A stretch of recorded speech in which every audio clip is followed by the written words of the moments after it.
hello guys আজি ভাবিলোঁ মই আপোনালোকৰ মাজলৈ এটা মিনি ব্লগ লৈ আহোঁ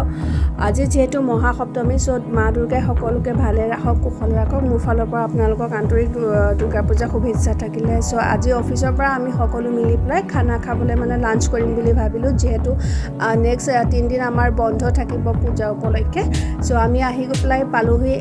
বেঙেনাখোৱাতে যোনখন আছে দেৱা ৰিজৰ্ট ইয়ালৈ আহিলোঁ আৰু আগত ফাৰ্ষ্টতে আমি আহিলোঁ বায়ে মই আহিলোঁ অলপ অৰ্ডাৰ দি ল'বলৈ তো ভাবিলোঁ আপোনালোককো অকণমান দেখাওঁ যিহেতু এইখন আগতেও মই আহিছোঁ বাৰু ইয়াত কিন্তু আগতকৈ ইয়াত বহুত ধুনীয়া কৰি পেলালে বনাই পেলালে ইয়াৰ নাজাৰাটো আপোনালোকক অলপ দেখাই দিওঁ ভাবিলোঁ বহুত ধুনীয়াকৈ বনাই পেলালে আপোনালোক যদি নাই অহা আহিব পাৰিব দেখিছেনে কি ধুনীয়াকৈ বনাইছে পৰিৱেশটো বৰ ধুনীয়া হয় আৰু ইয়াত আপোনাৰ যিকোনো পাৰ্টিৰ কাৰণে আপুনি কৰিবহি পাৰে বিবাহৰ পৰা ধৰি লৈ সকলোখিনি পাৰ্টি ইয়াত আপুনি পাতিবহি পাৰে আৰু যিহেতু আমাৰ লগতে আমাৰ দাদাকেইজনো আহিলে আমাতকৈ অলপ পাছত আহিছে আমি আগতে আহি পেলাই অৰ্ডাৰ দিলোঁহি এয়া মই দেখাই দিছোঁ আপোনালোকক তাৰপিছত আমি খানা অৰ্ডাৰ দিলোঁ খানা আহি গ'ল আমি ভাত চিকেন পনীৰ পোলাও এনেকৈ কিবাকিবি খালোঁ আৰু সকলোৱে মিলি পেলাই খাই পেলাই হোৱাৰ পিছত মই বিল পে' কৰিবলৈ আহি গ'লোঁ এয়া মই বিল পে' কৰিবলৈ আহিছোঁ ধুনীয়া দেখিছেনে বহুত ডাঙৰ হয় ৰেষ্টুৰেণ্টখন আগতকৈ বহুত ধুনীয়া কৰি পেলালে সেইকাৰণে মই ভাবিলোঁ আপোনালোককো অলপকৈ দেখাই দিওঁ এয়া বিল পে' কৰি হোৱাৰ পাছত বাকী সকলোখিনি গ'লগৈ এয়া পূৰ্ণিমা বাই মই যাবলৈ আহিলোঁ আহি পেলাই মই চিধা তাৰ পৰা ঘৰ গুচি আহিলোঁ আৰু ঘৰত যিহেতু 7টামান বাজিব হ'ল ইফালে মা বোলে বজাৰ যায় কিবাকিবি আছে বজাৰ কৰিবলৈ মই ভাবিলোঁ আপোনালোকক মই দেখাই দিছোঁ এয়া মই ফ্ৰক এটা পিন্ধি পেলাই এনেকৈ কৰি বজাৰ যাবলৈ ওলাইছোঁ পূজা চাবলৈ বুলি নহয় বজাৰলৈ বুলিয়ে ওলাইছোঁ তথাপিতো যিহেতু মা যায় ভাবিছোঁ মা দুজনমান পাৰিলে দুৰ্গাক দেখুৱাম পূজা মণ্ডপ সোমোৱাই নিম এয়া আহিলোঁ আমি ফাৰ্ষ্টতে সোমালোঁ GF ৰোডৰ পূজা মণ্ডপ কাৰণ মা তেনেকৈ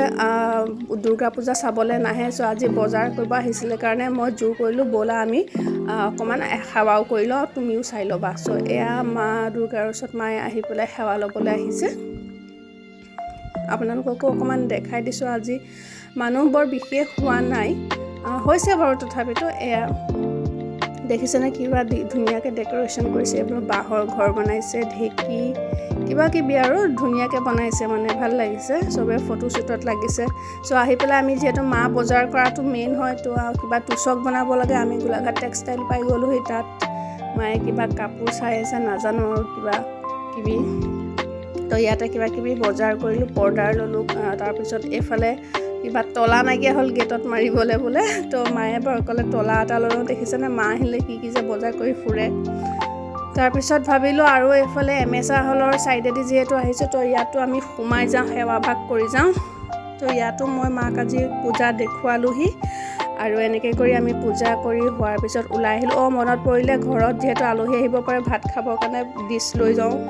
ডিছ ল'লোঁ লৈ পেলাই এয়া আমি ঘৰলৈ আহিবলৈ ওলাইছোঁ দেখিছেনে এইবোৰ গোটেই দোকান ভাল লাগে ৰাতি সময়ছোৱা দুৰ্গা পূজা কাৰণ গোটেইখিনি দোকান বহে পেঁপা কি ধুনীয়া লাগে শুনিবলৈ এয়া বহুত বেছিও মানুহ হোৱা নাই আহিছেহে একচুৱেলি আমি ঘৰ আহি গ'লোঁ এইবোৰ মই বজাৰ কিবাকিবি গ'লোঁ আজি মই ব্লগটো এনেকৈ কৰি সামৰি দিম যদি ভাল পালে চাই সকলোৱে লাইক কমেণ্ট কৰি দিবা আৰু যিসকলে নতুন হয়তো শ্বেয়াৰ ছাবস্ক্ৰাইব কৰি দিব অ'কে বাই বাই